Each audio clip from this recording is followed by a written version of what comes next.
Welcome to No Instructions. I'm Bob. And I'm Josh. And we're back. Hello. I feel like it's been a few weeks since we recorded. Yeah, because we had a sponsor, which was great. Yeah. But it took a minute for the sponsor to approve the entire aggregate batch of content that we had. So the show was done. We just had to wait for it to get approved with the video, and so people got it when they got it. And it has been really fun seeing their response to the Stone of Destiny episode. People loved that. Apparently there's a Charlie Cox movie all about it. Yeah, I saw the I haven't watched it yet. cover or whatever. Well, it's on YouTube. Somebody sent me a link to it. Oh, okay. Daredevil himself. Apparently has a terrible Scottish accent and talks about Stone of Destiny. So I saw another article this morning, a headline, because that's as far as I went. Like a good American should. That's right. About the headline was something to the effect of King Charles will not be slathered in whale intestines and something saliva like in the past, or it was something to that effect. So apparently there's some other tradition about in the coronation process or something that includes those things, and he's not going to do it. He's going to be a crap king. That's right. Yeah, so I'm not really sure what that was about, but maybe that's another thing you can research and get super excited about. So everybody, I had a lot of people, a lot of non-U.S. Citizens were writing me about the episode. Oh, and some people sent me some more in-depth information about the stone, which was cool. And I ended all of those conversations with, is there something weird where you live? Oh. Because in America, there's all kinds of weird stuff. Yeah. But it's not as weird as something like from Australia. So I got some from Australia, I got a couple from Canada, one from Denmark. So if we want to go down the just random, weird, silly stories, I don't know how they'll compare with the Stone of Destiny. I don't know if any of them are have biblical ties, but we can do that. I mean, I think the thing that made that really fun for me was just how excited you were about it. So if one of these stories, if it doesn't hit you, then you learning about it and sharing that is not going to be quite as interesting. But yeah, I'm all for it, man. There's been things that I've wondered about that I have never been presented with a movie or a made-for-TV movie about certain things, and so I don't know anything about it. What I want to find out, I'm interested about the time that the Mona Lisa got stolen and it was found in the trunk of a car. Oh. Yeah. So I think I'm going to dive deep into that. Okay. And I'm going to see how interesting that story was. It may be pretty linear. Yeah, yeah. And it may just have been that. Somebody stole it and they didn't want to put it in front of them while driving, so they put it in the trunk. Seems logical. Yeah, that makes sense. Yeah, so I don't want all of the stories to involve Nazis, but I'm pretty sure it's going to be weaved in. Those guys are everywhere. Yeah. I mean, anything, maybe not the last 30, 40 years, but anything before that for a good, chunk of time. Yeah. Probably includes Can I borrow your brick separator, please? My teeth are not cutting. You know what? I have so many of these things. You can have one. It is now yours. You can write your name on it. I don't know if it'll work for this. So what are you working on? You got a new set going? Yeah, I got a couple new sets. I'm working on the Lego Brickheadz, the Lord of the Rings set, because they came out with Rivendell. That little Golum. And so I'm doing Frodo and Smeagol and Golum. Yeah. And he looks like a baby. He does. A little baby in his little onesie, or his little brown diaper. And his fish. Little naked baby. And you're still working on? I'm still working on the off-brand Land Cruiser, and it is a significant set. So I think this one's going to take me quite a while. I never finished Optimus Prime. He's over there kind of making transforming noises at me, telling me to... He's got tires, too. Yeah. I could have helped with Goodyear, Bob. But no. Yeah. So I'm trying to move ahead on this. I guess overall the construction of this is, pretty much like a Lego set, but just looking at this, the top of this engine thing, and the way that those pieces are turned, Lego would never do that. Unless there is... Okay. So the engine on the Land Cruiser had pieces like that because it would connect hoses in a weird way. Oh, so it's I think that's a hose exhaust connection. manifold looking. Okay, yeah, I guess that would make sense. But so far, other than a couple little things like that, of just strange angles and stuff. It feels pretty much like a Lego set, but there is a lot of bags down there. Yeah. And there are a lot more of these little connector pieces in these 3 bags than I've ever seen with any actual Lego set, which means they're leaning on them really hard. Oh, yeah. For connection rather than more creative ways to connect things. So when I did the Land Cruiser, I remember like the black Technic pieces, the blue ones, like it had a gigantic pouch full of each one of them, and I was like, oh boy, this seems daunting at the beginning, and then it just slowly kind of dwindled. That one was a legit Lego set, right? Mm-hmm. Oh, okay. Well, maybe I'm wrong about that then. So I'm still working on this one. I actually started working on the castle that you finished. Here, the 3-in-1 castle. Yeah. I'd gotten that for myself at home, and I started working on that one in the evenings, sitting in front of the TV. That's a really cool set. I like it. Yeah. I kind of want to get 2 more because you can hook the 3 of them together. Oh, really? Yeah. The instructions are over there on the couch. Oh. But yeah, you can smush them together. Wow, that'd be cool. Well, what else has been going on other than what's happening? We had the windstorm here. Yeah. It was crazy. Yeah. So I've lived in Kentucky for almost 5 years. I think it was 5 years. Yeah. Recently, the beginning of this month was 5 years, which is crazy. It's the longest I've lived anywhere, other than growing up. But the Florida man in me still scoffs anytime the Kentucky people are like, "Oh, there's a storm coming." I'm like, "Yeah, okay." Unless you say a snowstorm, because I don't know what to do with myself when you say snowstorm. But like, "Oh, the wind's going to be high and it's going to rain." And we're like, "I bet it is." And it was legit. Like the other day, a hurricane is 74 miles an hour. So a 73 is a tropical storm. 74 magically becomes a Category 1 hurricane. Winds got here sustained 71 miles an hour. Yeah. And unlike down in Florida where you have really terrible, skinny, bendy pine trees everywhere, you guys have like legit, like Ent style, like massive trees. And just driving through town, places that like these massive trees have been uprooted and fallen on stuff. Yeah. I mean, I think the big thing there was that it rained really hard for 24 hours before the wind started. So the ground got saturated. You know, all those... Because it didn't happen to every tree, but there's a certain type of tree that a lot of them went down because they have like a shallow root bed, you know. And Savannah was like that too. Those big live oaks, I think I talked about this somewhere recently, maybe yesterday I'm making it. Those live oaks have a really big root plane, but they don't have a tap root. Yeah. So when the ground would get saturated for a hurricane, the wind would come in, and then they would just fall over. You know, it's a shame because it didn't actually like kill the tree, but you can't replant it. You know, it's just that's what I was wondering, because some of them, like there's a cemetery in town. One of the trees fell on a couple headstones that got smashed up, but there's one really nice one that just like got ripped up a little bit. And it's like at a 10 to 15 degree lean because it like rested up on another tree. Yeah. Can you just like mud up the ground underneath the roots and just like yank it back in place? I mean, I guess it's worth a shot, but I have a feeling that, you know, on its way out, it has to tear a bunch of smaller roots to get there, I would assume. So probably not, but I'm no tree doctor, so Well, we were here in the office working, and there were like alerts from the city. It was like, you know, it's going to be windy. I'm like, yeah, I bet it is. And then it was like, don't drive on the roads anymore. And we kept hearing sirens. And then we were hearing like crashes and smashes and loud creaks and like things that made me get up and try to figure out what that noise was.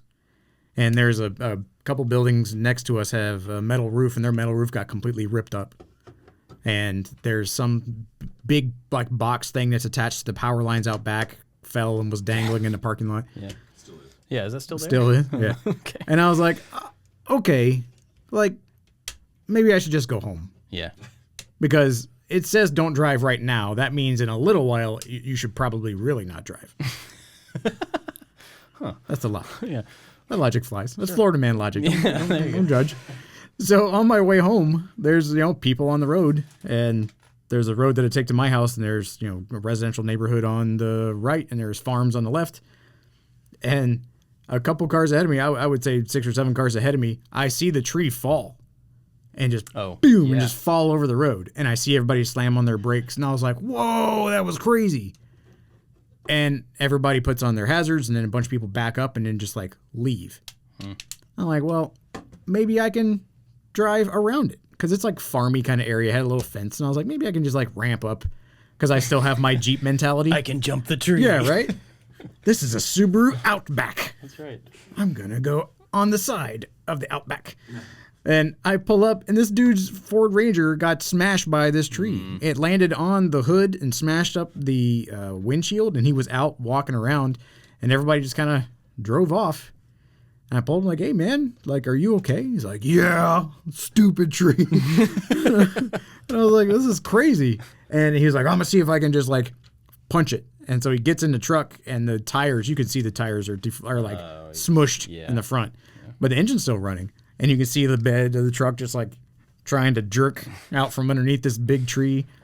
And it wasn't going anywhere. And the tree, like it was a forked tree, and both of the big parts of the tree were on the truck.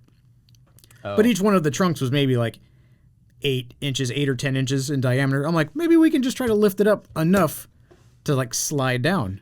And so we tried, and it was nothing. And I'm like, well, do you have a chainsaw? He's like, oh, I got a chainsaw at my house. And so he got in my car, and we were going to drive like the long way around because he didn't live that much farther from the other side of this tree.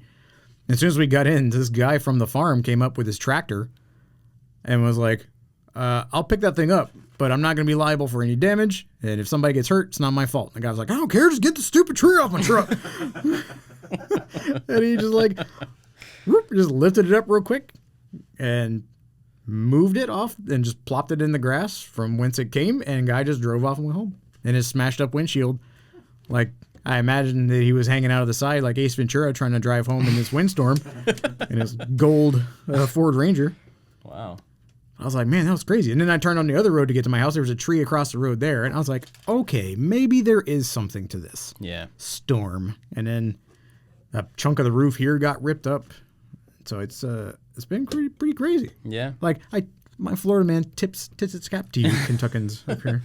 Well, I mean, like not having to deal with hurricane stuff up here is very helpful, because that was one of the things that I liked the least about living in the South for as long as I did. It's just the potential. Like we never like really had much damage, or anything. We never had to deal with a whole lot, but the potential, the catastrophic potential of that, I really did not like that unknown, that thing you couldn't control.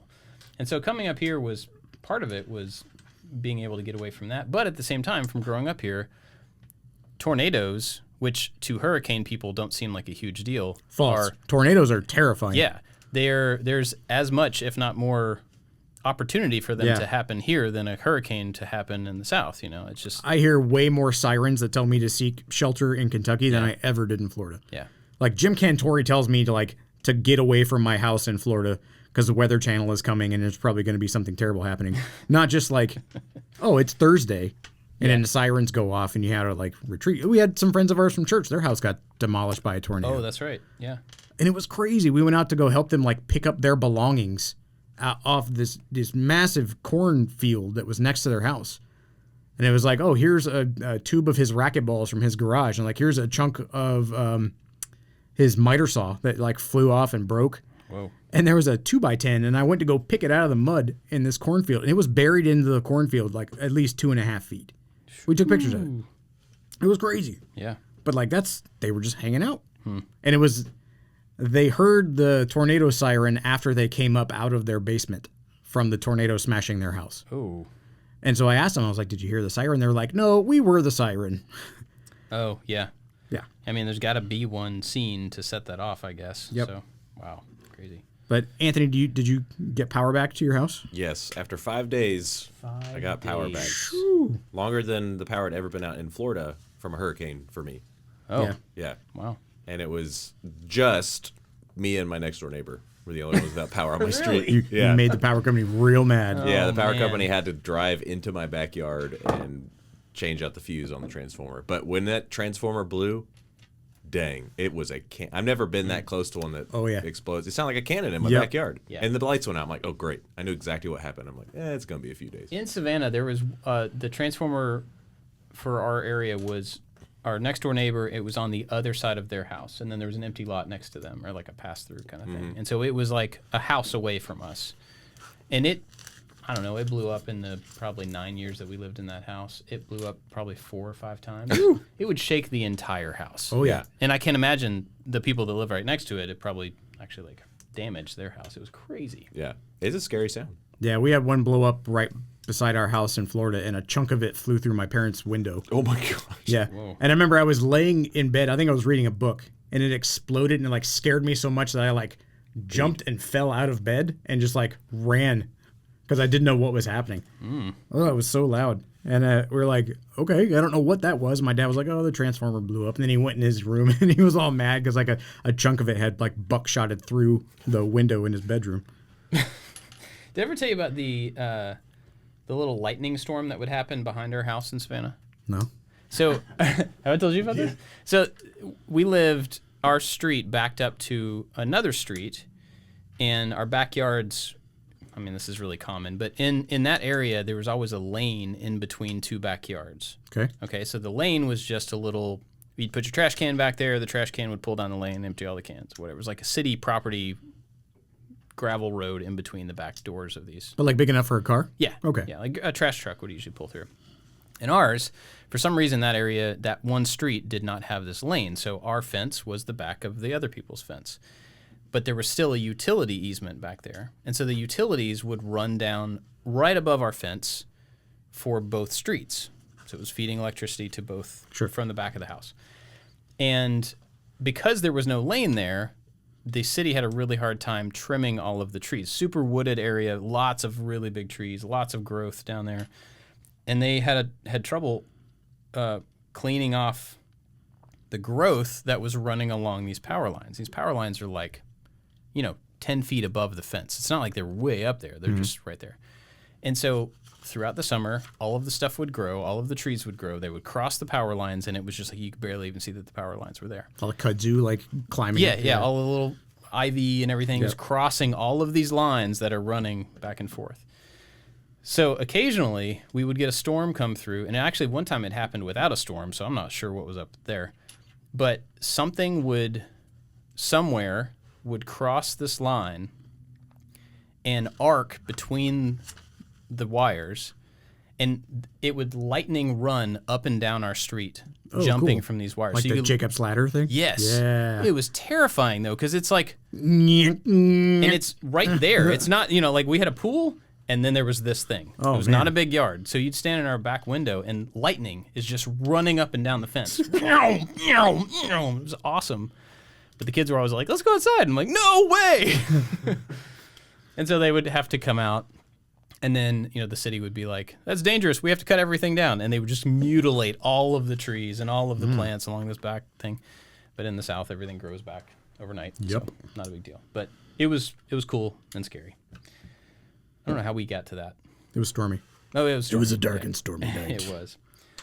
So it's been a long time since we've talked about shows and movies. There's been a bunch. Nature. There have been. So let's talk about some of them.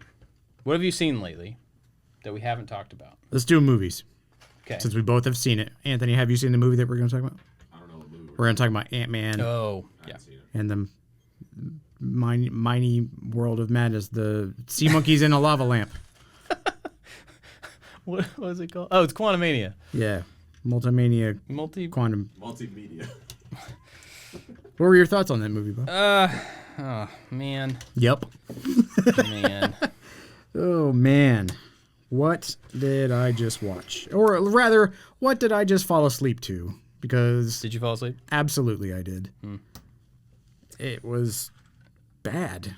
So the thing is, I really, really enjoyed both of the other Ant-Man movies. I like the character. I like the comedy. I like the pace of the whole thing. It was great. Both of them I thought were really, really good. This one was not an Ant-Man movie. No. To me, it felt like they had a movie and we need a character that people know. Let's stick Ant-Man in it.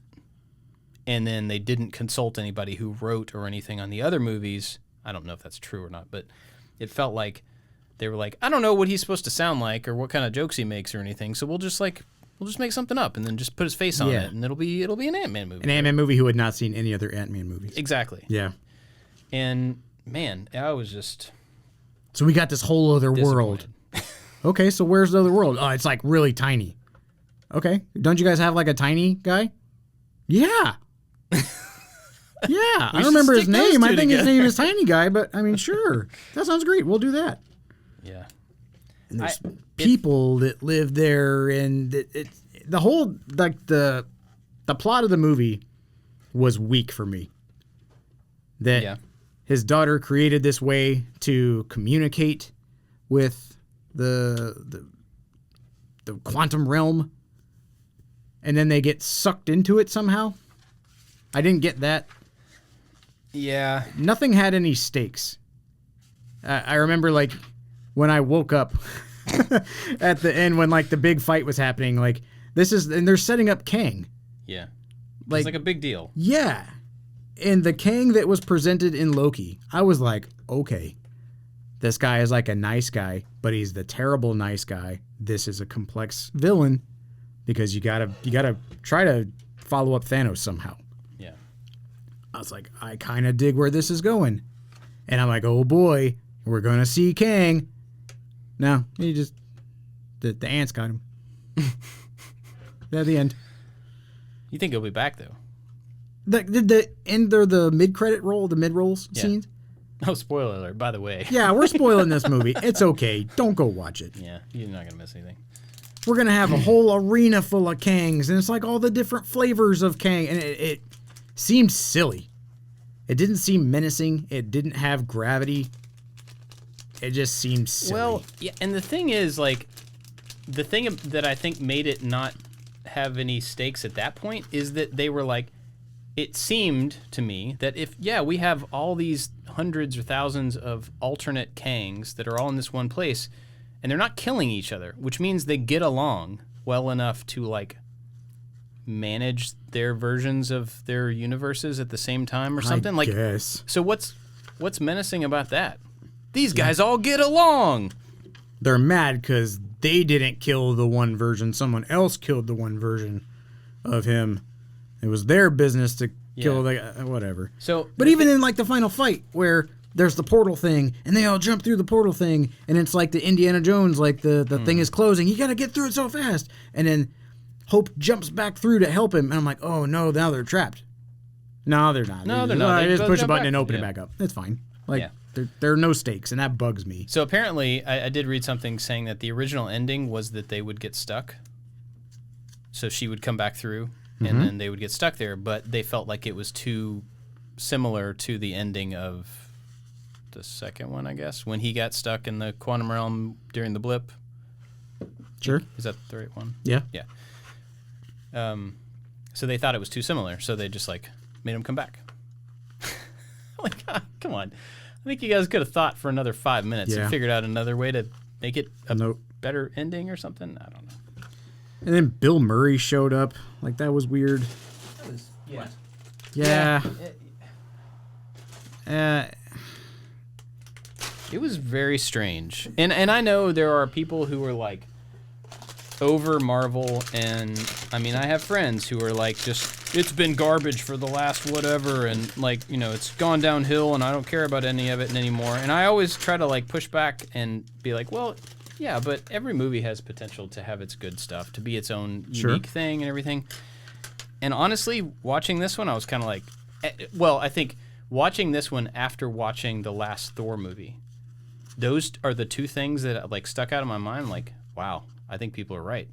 This may be on its way down pretty hard, because that Thor movie was, I'm not talking about any of the topical stuff, any of the current, you know, things that were brought up in it. I don't mean that. I mean as a story, as writing, as acting, I thought that movie was a dumpster fire. I thought it was terrible. I'm sure there were good things. Like, Christian Bale was awesome. Yeah. He was great. Oh, absolutely. And honestly, I think the guy that played Kang, he's great. Such a good actor. He was the only part of the Ant-Man movie that I, like, wow, like, dang. Like that. But they're set, I he's guess, got some range, you know? And they set him up to, like, he is going to be the big bad for all of Phase 5. I'm like, well, if you got defeated by Ant-Man. Yeah, that's true. Ant-Man. Not even Ant-Man. The ants that hang out with Ant-Man. Ant-Man's ants. Ant-Man's accompaniment. Like, I mean, come on. Yeah. But I don't think he's dead. I think he's just even smaller. I think he'll come back. And did you watch Eternals? Did we talk about Eternals? Oh my goodness. I don't think we talked about it, but yes, I did watch Eternals. I saw Eternals and I went, this is done. This is the bubble that's bursting. Yeah. I forgot about that one. I think I blocked that one out completely. Yeah. But yes, I feel the same way. You're just there's nothing grounded in the MCU anymore. And I think that's what I'm disappointed about. Interesting. I loved the first Iron Man because it was a guy that put on the suit that did the thing. Captain America was a guy that got the stuff, and now he's super guy. Yeah. Wakanda found the stuff in the ground. They used it. They made stuff. It was grounded in people can do amazing things, but anybody can be these people. And some of them are super smart and they can make fancy robots that do stuff. Some of them are from other planets. They're like, okay, well, there's another planet. Well, not only is there another planet, there's other planets in planets. And there's a guy who is a planet. And then there's super tiny worlds like on Horton Hears Who. And then there's the beings that are aliens that have been on the planet. And then there's a guy living inside the planet. And it just seems like it's like a fever dream that people have gotten away from the idea that we could all be superheroes. And now it just seems like voyeurism. I'm not engaged in it. It's just like a kaleidoscope of nonsense. There's nothing relatable to you as an individual anymore. It's not that I felt like I could fight Thanos, but in that scene when everybody walked out, all of the people were there to fight this big bad. And it was even though it's mystical and they're on another planet, but they took a ship from our planet. A kid was on a field trip and somehow got onto a spaceship. Sure, that's a stretch, but it's still somewhat grounded. Yeah. This is nothing. They went into that world and they came out the exact same. Nothing about them changed. Except now we know that his daughter, people are trying to compare her with taking over the mantle of Tom Holland. I don't know if they're trying to set people up or if this is just some little conjunction between this movie and this movie. But the movie itself was bad. Yeah. Eternals was bad. The Thor movie, I watched it and I was like, I mean, it didn't do anything. I didn't feel anything. It didn't make me want to know more. I was like, well, I mean, that was something. And it's not like every Marvel movie has been, or show has been up, great, top, perfect. Mm-hmm. But pretty much all of them, even the ones I didn't really enjoy that much, I got through it and go, oh, okay, I get it. I see why that's there. But with the Thor movie, it was the first I forgot about Eternals because I really did block Sorry that to bring one that out. back It's up. all right. But I probably felt the same way with Eternals. But I remember Did we rant about Eternals? I don't know. Probably. I remember about halfway through the latest Thor movie looking at my watch and going, I want this to be over with. I don't want to be here anymore. And I'm glad my kids are enjoying it. They enjoy all of it. Doesn't matter. That's awesome. But I would like to be doing something else right now. Yep. And that's not fun. As somebody who really likes this stuff and wants to really enjoy it. And I love the escapism of going to the movies and watching good shows. And to be like, this is so bad that I would rather go do work.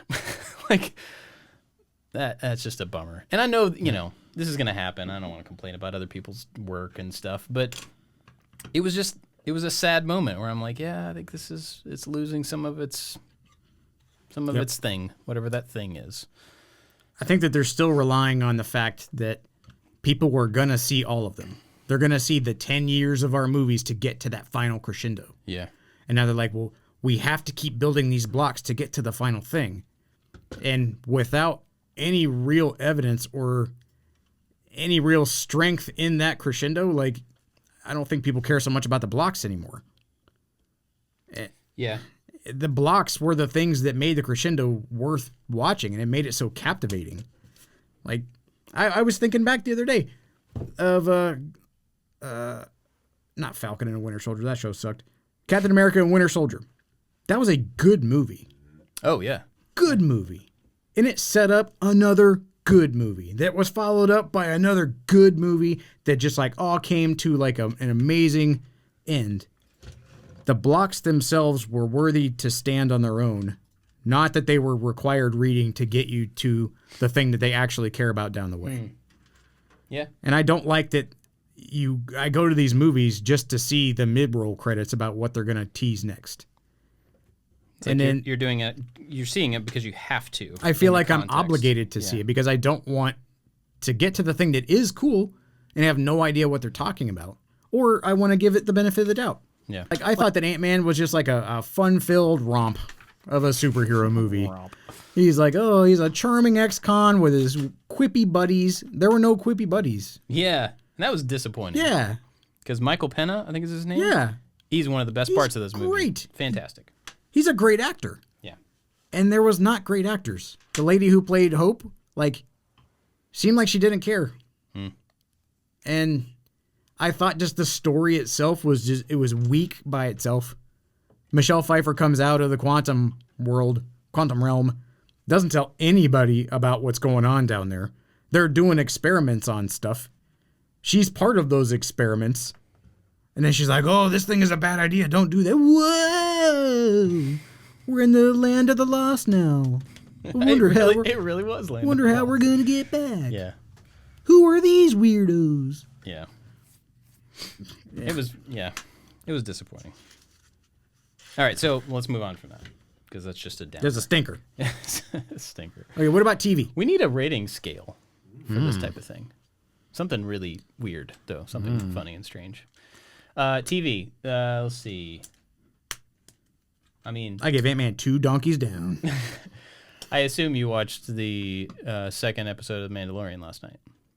I watched it 40 minutes ago at my desk. Who dang. All right, so spoiler. If you haven't seen any of Mandalorian, you might want to just go watch it right now instead of listen to a podcast of a couple of dopes talk about it. Man, what did you think about that episode? First one, I set up stuff. It was set up. It was kind of slow. Yeah, but this one? I liked it. I mean, it was neat. It was a solid Mandalorian episode that I like how they're giving Grogu, I'll call him Baby Yoda, the Grogu, more to do. He's not like a fun teddy bear that is attached at the hip. He was necessary. Yeah, do some stuff. Yeah. And he did some stuff. It was good. Mm-hmm. The exploration of Mandalore, which I think is kind of funny, as dedicated and as relentless as the Mandalorians are as a people, that they've set up this steadfastness to who they are. Not a one of them was like, maybe we should go check it out. Yeah, they're it's probably no, good. Man, they told me it was poison there. Well, it's a good thing our helmets don't do the little except breathy thing. Exactly. But they can. Maybe we should go back to the house. Nope. Because they dropped a bomb and it probably just decimated the entire place. And so he's the one guy that was brave enough. Yeah. But yeah, I thought it was cool. They left that as a pretty nice cliffhanger. Yeah, they did. I really liked the fact that it was pushing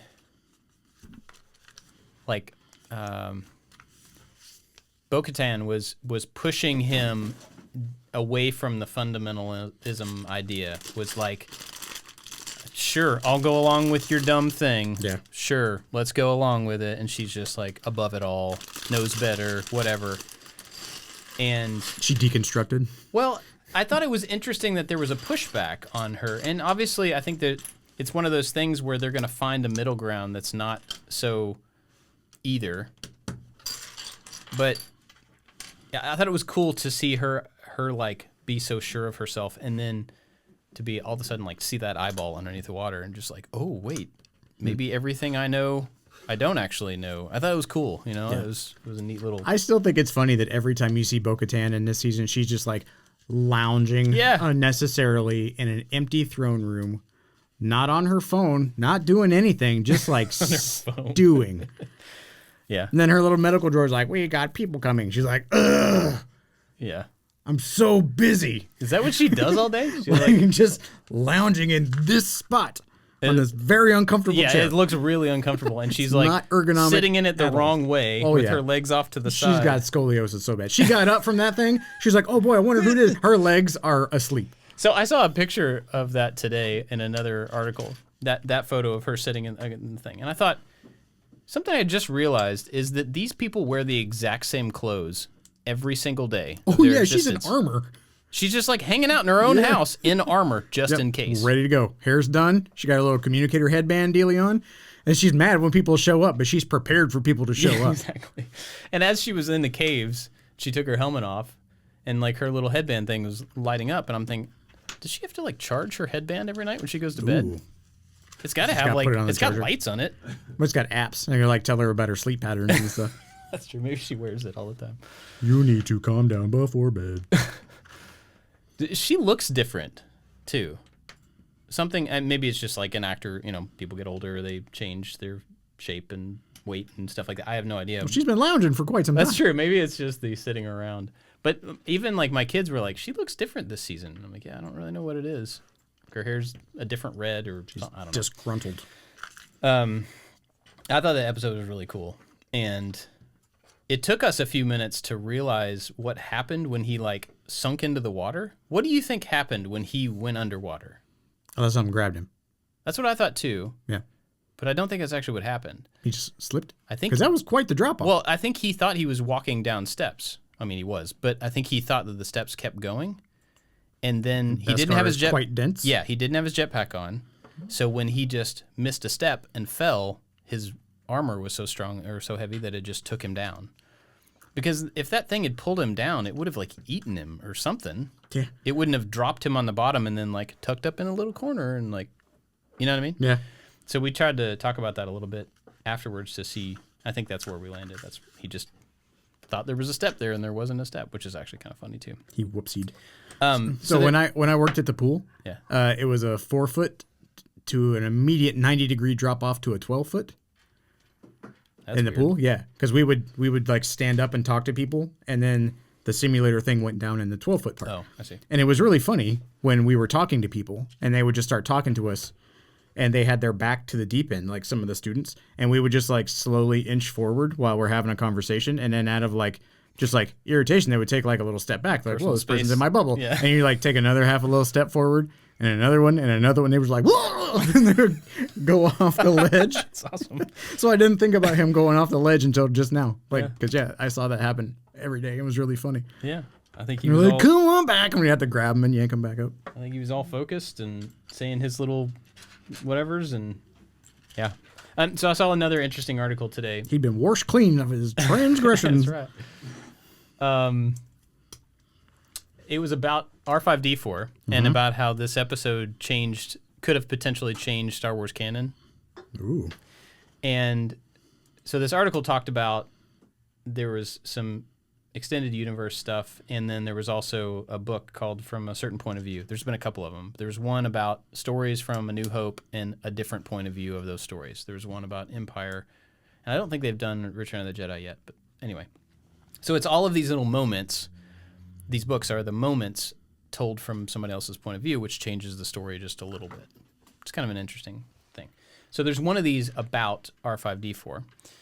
And so in the section where the Amy Sedaris' character, whatever she's called, was trying to sell Mando on this droid, she mentioned that he worked with the Rebel Alliance, which to canon is not true. He blew up on Tatooine. Right. But you don't really know. She was probably lying because she was trying to make a buck. Sure. But then one of these stories makes it sound like, from this book, makes it sound like when R2-D2 and R5-D4 are stuck in the little, they're like out there waiting to be sold. Luke walks up and apparently R2 in like droid speak talks to this R5 and he's like, hey man, this is really important. I have some like secret plans. I got to get to this guy. I can't be stuck with these Jawas. I need you to help me out if they pick you. And so they picked R5. He rolls up, realizes that I got to help this out. This is a big deal. So he makes himself blow up so that R2 gets picked instead. So that's in this story. And so when they talk about him, when she talked about him being in the Rebel Alliance, that adds another layer to it. That he actually might have been a spy droid previously with the Rebel Alliance and somehow ended up in this thing. So when R2's like, hey, I got these plans, he's like, oh, I'm being called to duty. Yep. I got to blow myself up. Beep, boop. I'm gonna blow my motivator. So I thought that was kind of interesting. And they went into all these other details, like super nerd stuff about connecting those things. But it's kind of funny because you always think about this droid just being the one that was just in such bad shape that he blew his top. Otherwise, they did make him out to be quite the coward, though. Well, yeah, in this one, but in the original movie, like if he had just randomly blown his top and that was it, if he hadn't done that, the entire Skywalker saga, would be entirely different. So it makes sense that there was actually like motivation to his motivator. Well, anyway, I thought that was kind of a fun detour that I ran across. It's also really interesting how many.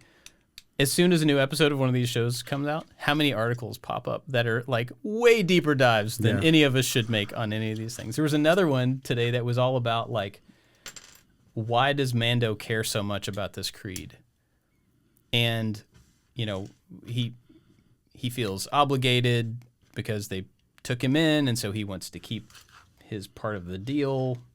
But then what does he personally think about all these other Mandalorians who don't do the helmet thing and don't feel as strongly about it and all this? So it explored that, and basically it was just the author asking a bunch of questions, like, why don't the story writers cover this stuff? How does it work with relationships? Do Mandos have to keep their helmets on when they have relationships? Otherwise, where do other Mandos come from? Is everybody just found? Is everybody a foundling? So it brought up stuff like that, and like those are interesting stories that could be explored, but they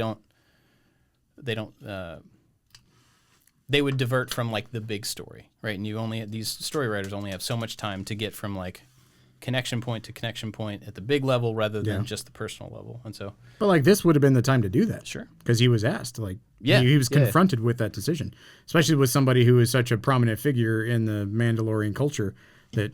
She must have been jaded or turned away from it. It would have been the most appropriate time for him to try to convince her. Well, and that's an interesting thing too, is that he doesn't seem like he's trying to get her or any of the other people that he's met to. He's not evangelizing. Yeah.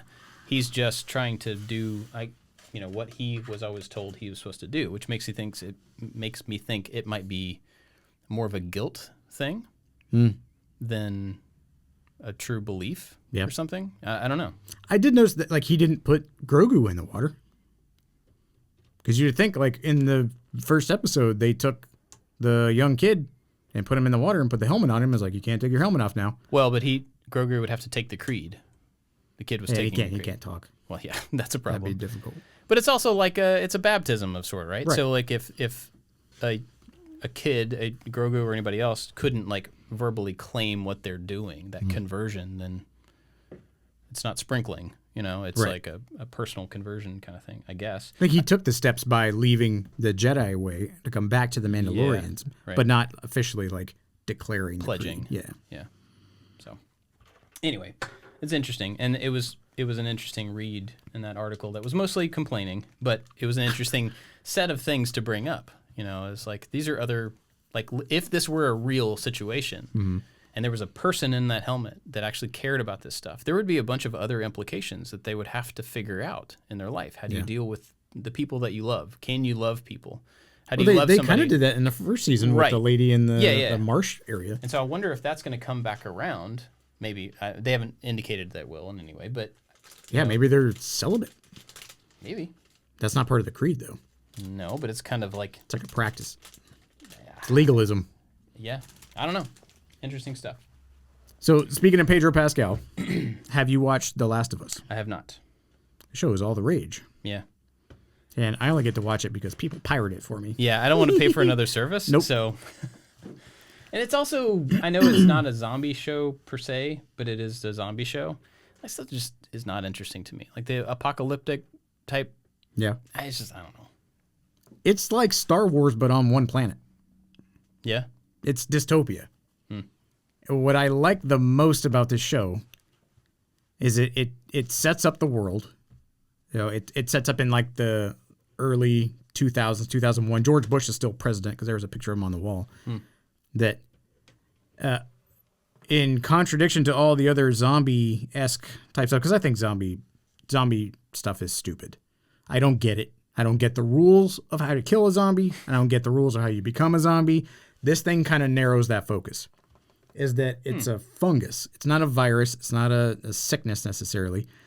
In real life right now, there are these funguses that will take over like little insects' bodies and like just make them do stuff and feed off of their insides, and then they'll just like spew out of their head or their butt and go and get another one. Like, that's fun. But apparently the human, so the story tries to just say that the human body is too warm for these type of spores or fungus or whatever to live. And that's what's saving us. And this one guy in the very beginning of the show was like, well, eventually that thing can evolve and change. Yeah. And so it does. And so these spores get into like the flour or something and into these like base ingredients. And so these people get really sick, and then they are taken over by the fungus, and the fungus just wants to grow and help itself because that's what funguses do. And they bite another person. That person gets the fungus then spread to them, and then they become infected. I think the coolest thing about this show is that it rarely shows like the zombies. It's that underlying threat that like becomes less scary when you see it. And so it's just omnipresent in the show. But the real struggle is like the struggle between the people.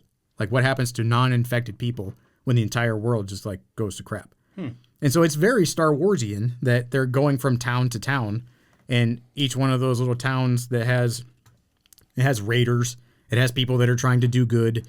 It has smugglers that are bad in some way but good in some way. Like everybody has this dichotomy to them. Yeah. It's an interesting take, and it's kind of neat.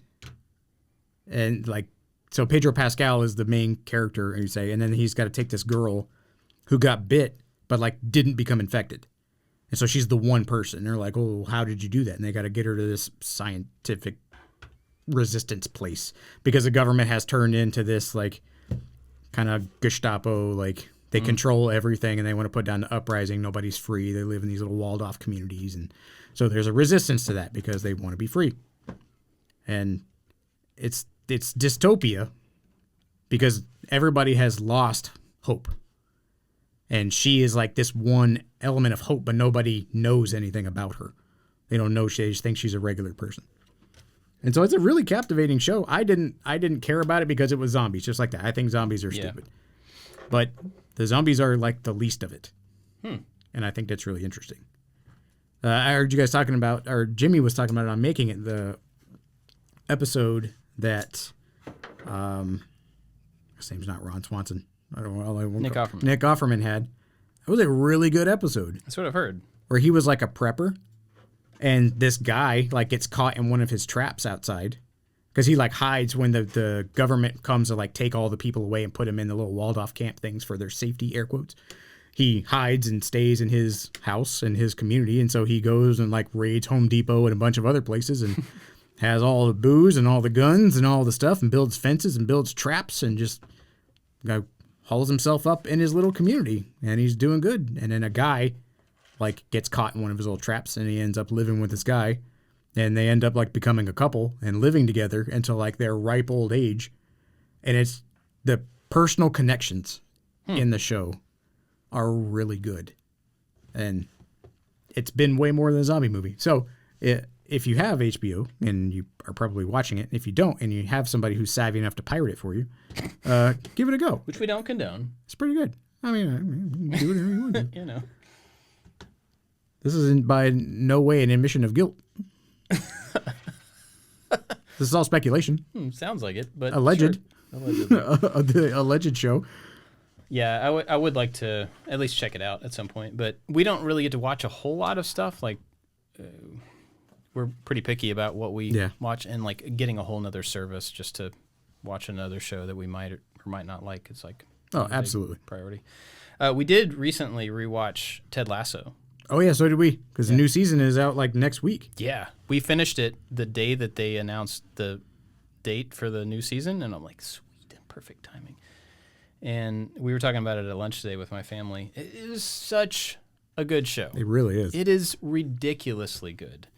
And, I mean, we've watched it, the first season, a couple of times now, and then this was the second time through the second season. And it's really interesting going into watching the second season, knowing what Nate ends up doing, you start seeing it way earlier. Oh, yeah. You start seeing his hair change color. Yep. They aged him so fast. Man. It was just like visual representation of his resentment. It was super cool. It was very good. And I also never really paid attention, this is so stupid, to the intro. Like him walking through like the stands? The theme song of him sitting in the stands. And like the colors change to where it says Ted Lasso. I never paid attention to the fact that all of the ones that are changing color are also covered in graffiti. And when they change color, the graffiti goes away. And his name is literally improving the space around where he's sitting. Like graphically. Yeah. And you see the same intro a bunch of times, and it never dawned on me until the first episode of the second season this time through. I'm like, whoa, like that's really, really cool. He's making an improvement, obviously, in the show. That's what he's doing. But to use the stands as a metaphor and the people around him and stuff, it was really, really cool. Something new I noticed this time through. Did you ever watch any of the Ted Lasso like little mini commercials that ESPN made? No. Okay, so this character is not new to this show. So Ted Lasso, Jason Sudeikis as Ted Lasso, and Coach Beard, they're these characters invented by ESPN. It was either ESPN or one of the major broadcasting agencies because they started picking up European League football. And so as a way to like entice these Americans or to like ease in the fact that they're going to be showing European soccer to Americans, they created this character of this football coach who then became the soccer coach. Yeah, that entire story is just like a funny set of little commercials. Whoa. And they're really funny. And it's basically the same premise. He's a little more amped up as like a silly football coach. He's a lot more animated. Yeah. And like a guy kicked the ball over the goal and he's like, that's 3 points. And he's like, it's no points. He's like, you got to get that in the goal to get 3 points, man. But it's the same premise, but like watching those and then seeing what the show became and how deep and emotional and like just gripping that show had, I was very impressed by the writers and by the producers of that show to take like this like admittedly silly thing. Yeah. It could be silly for silly's sake because it's funny, it works. But then have layers of that and making that character so much more round. Like, sure, he warms up the culture that he's around and everybody kind of like is rooting for him to fail just because he's a nice guy and he turns out just to be a nice guy and that infects everybody else. But like his own backstory with his family, his anxiety and stuff like that, like that was by the original character like completely unnecessary. Right. Yeah. But it made the character so much more compelling and made the show much more compelling around that. And so I thought it was really crazy to see where that started to where it is now. And it works. It works so well. Yeah. And I think all of that other stuff, all of the struggle that he has with all those things, it takes him as a caricature. It takes him from that to a person that has characteristics that you don't have. Yeah. So like it would be really easy without the real life stuff, without the struggle, to just be like, he's ridiculous. It's funny, it's cute, but he's ridiculous and he's not real because nobody would be like that. But then you see that, oh, well, maybe he is like that because he struggles with all these things that I see around me or that I deal with myself or whatever.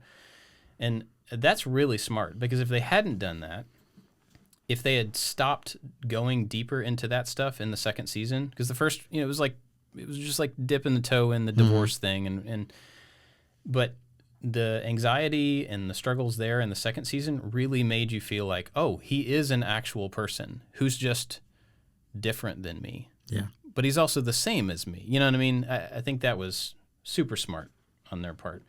And I totally agree. Added an entirely new level to the show.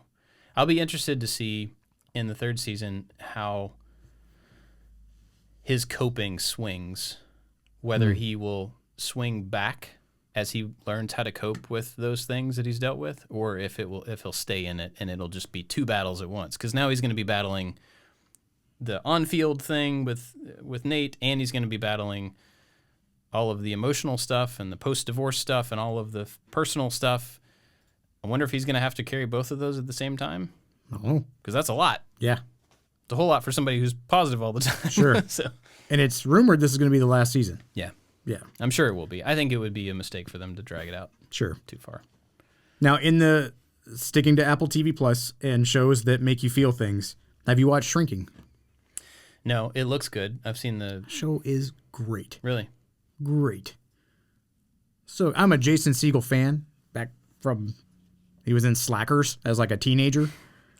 He is so good in that show. It's about he's a psychiatrist and his wife passes away. So it's him and his teenage daughter and he's super grieving in his own way. She's grieving in her own way. It's his job to be there and to help people through their struggles, and he's struggling the entire time. Harrison Ford is one of the other therapists, and Harrison Ford in 1923, which we can talk about if you've watched that show, like he's had a resurgence, and you can actually see him act. And in this show in particular, like, oh yeah, Harrison Ford is an actor. Yeah, right. Not just a guy who grumbles and is like bad at flying airplanes. Like, he's a legit good actor in this show. Yeah, he's funny. He's kind of deep. Like, he has his own struggles. There's a Jason Segel as a therapist, like, is just so jaded with his existence that he like tries this new form of therapy where he like doesn't just listen. He's like, you should stop doing that. You should leave that person. And trying to like be more aggressive in people's like lives to try to help them actually change rather than just coming back and complaining. And so one of his patients he actually takes into his house and like lives with him, and he's was in the army and suffering from post-traumatic stress and a bunch of stuff, and he tries to get him to open up and he won't. And the one episode that like Harrison Ford comes over and they actually get him to open up, like it made me feel stuff. I was like, holy crap, I feel the way that guy is feeling. Wow. I never really thought too much about it, and he was able to vocalize what his character was feeling. And I was like, ooh, if I had to put into words, like, that's how I feel a lot of times. Huh. And seeing, like, the father-daughter dynamic, the, like, really close friends dynamic, like, he has an annoying neighbor who is the girl in the Drew Carey show. Did you ever watch that show? Oh, yeah. Yeah, the show was great. Oh, yeah. She's on it. She's fantastic on the show. Crazy. Oh, yeah. I don't think I've seen her in anything in a long time. Yes. And it gives me hope as a father of, like, younger kids to see, like, the lady from Drew Carey show, the nosy neighbor, she has kids that are off in college. Jason Segel has his daughter who is in high school, and she's a high school girl. She fights with emotions about boys and emotions about her dad and losing her mom and, like, all of these things. And then Harrison Ford has an adult daughter, and like he has Parkinson's, and so he's trying to like hide it from his daughter. And so there's a lot of like family dynamics across a range, and they're all connected through these either a job or they live close to each other, or they're his wife who has passed was friends with everybody, kind of held them all together. Oh, I see. Okay. And so I can easily like project little pieces of myself onto each one of these little group dynamics. Interesting. And it's really interesting to watch because it's funny. The show is funny, but it's deep and it makes you feel things. And it makes me think about things that, like, watching New Girl like doesn't make me feel. Right. Except the other day it did, because I wanted to get Forby a cookie. I get you a cookie, you give me a cookie. That thing. Because my wife asked me, like, we were watching that episode. You give cookie. Do you think about your friends like that? I'm like, what do you mean do I think about them? And she's like, but the cookie thing. Like Schmidt gives Nick a cookie, and he's like, what do you mean you gave me a cookie? Oh, I was just thinking about you. I thought you'd like a cookie. What do you mean you think about me? And we were having that conversation. And it was like, it's weird because I don't know. If I get Forby a cookie, then Anthony walks in, and I have to get Anthony a cookie. And like Nick, I'm not a titan of industry. I don't have cookie money to go throwing around. And Megan walks in not an hour later, and she gives us these coasters that she found off the internet that she thought that we would like, and just gives them to us.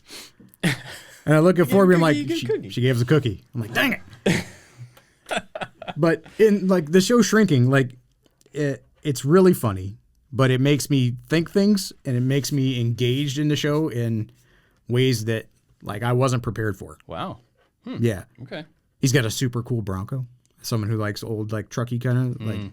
He's got the pop top Bronco that he drives around in. That's super nice. Yeah. People on TV are the worst when it comes to that because they like have all the cool old cars just because.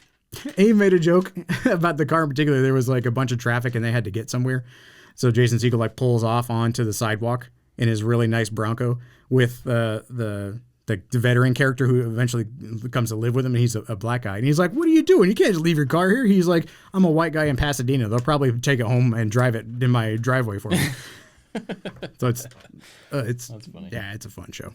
Okay. Might have to put that on the list. That sounds good. But yeah, Harrison Ford is making the rounds. Yeah. I have not seen any of the Yellowstone universe shows. I don't even know how many there are. There's a bunch. So far, there's 3 of them. Yeah, so Yellowstone is Kevin Costner. He owns like the largest privately owned ranch in the country or whatever. And then it's like all the people try to come and take his land. The Native American tribes, they want it back. There's developers that are trying to bring California bougie life to Montana, and he's trying to fight for their way of life. And the first season reminded me of like a gangster movie and a Western smushed together. That's what I heard. Yeah. And I was all for it. I thought it was cool. I care less about horses and cowboys or whatever, but like the gangster aspect set in like a Western was just intriguing. And the couple of the first whatever seasons were pretty much that. And then it went super far back in time to 1883, I think, that had, what's his name? Country singer guy and his blonde-haired wife who were really popular. Oh, Faith Hill. Faith and Tim McGraw. Yes. Tim McGraw is his like distant relative who fought in the Civil War, and then they made the Oregon Trail kind of like journey out with Sam Elliott. And it was a really captivating show. It was all about these, migrants trying to make their way through this terrible, like, desolate land and the struggles that they go through, and the family dynamic, and then the environment becomes a character.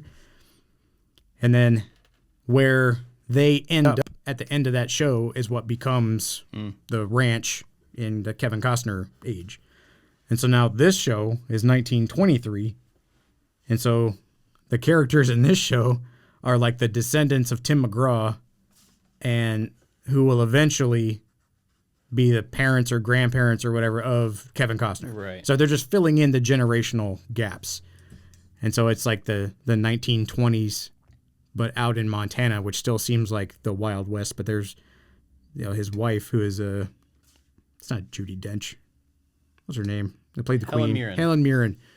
Helen Mirren's like, I want one of the automobiles, or like, I want one of the electric refrigerators, because there's a guy in town selling electric refrigerators and stuff. But it's the show. All 3 of those shows are about this family's struggle to maintain their land. Essentially, what's boiled down to. And the latest season of Yellowstone has been like super heavy-handed in like cowboys. Here's B-roll of cowboys. We're gonna do cowboy stuff. It's not the mafia-esque struggle between families. We had the violence. They stick to people because they have a code or their heritage or whatever, and it's just like cowboy B-roll over and over again. So if you super dig cowboy stuff, like, then hop on board. It's losing me. Yellowstone's losing me unless I get back into some gangster stuff. Yeah, some gangster stuff. But like, he's the governor now. Oh. Yeah, they were trying to devise a way to keep everybody from doing it. So he's like, gangsta. He ran for governor, but he hates it. But that's that show. And the newest one, the 1923, has Harrison Ford as the male lead. So right. Helen Mirren and Harrison Ford, and one of their nephews or whatever who fought in World War I was like he's in Africa. And so there's these banditos that are trying to like take over the ranch. And so she sends this letter to like Africa to get her nephew to come back and help fight for the land. And so like that's its own struggle. Right. He's trying to make it back from across the planet in 1920, which is taking months. And so, I mean, it's a good show. It's a good show. Series of shows. And I think it's on another service that I don't have or want to pay for. I'm pretty sure. Allegedly, I hear that they have those on people's pirated services. Yeah. I don't know much about that. Yeah, I guess I'll never know. How long have we been talking about AOL. Stuff? Oh, man, we are over an hour. Well, there was one other thing I wanted to talk about, and I can't remember what it was now. So that's a pretty good way to not talk about it. I'll try to remember what it was for next week. Doesn't really matter. But I will say, another little thing, we are working on a new online course. Yeah. And I want to kind of start to throw that out to everybody who's listening, who might be interested. It's going to be out hopefully next week. That's the goal, but everybody's working really hard trying to get it ready to put out. And it is called Arduino for Makers. And I started writing this thing from like the coding perspective and from the electronics perspective and from the project makery perspective, trying to just make it so that anybody could start with zero experience. That's the goal. And so we're trying to put together something that would be useful for everybody at all places there if you want to learn how to use that stuff in your projects. And I think it's turning out really, really well. It really is. You've done a great job in the course explaining everything, and then Forby has made a lot of infographics to highlight the stuff that you're saying. It looks top-notch. Like, looking at the Fusion course, which is very helpful and which works very well, this, and as far as like a production value, like, we've upped our game. Yeah.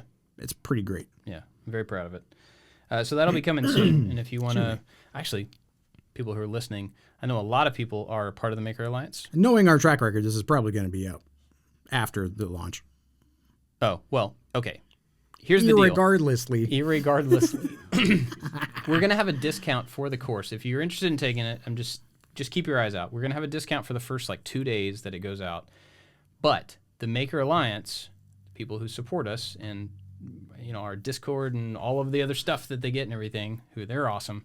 They're going to have a more significant discount that's going to last longer. Yep. So it would actually be a pretty good time if you thought about joining the Maker Alliance. It would be a good time to do that because you're going to get the discount for the course and you can get it in the next few weeks and stuff like that at that.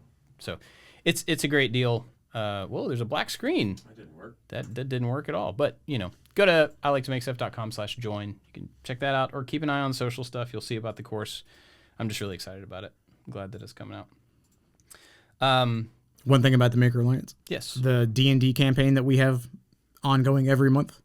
Anybody in the Maker Alliance can join up this D&D campaign. It's super fun.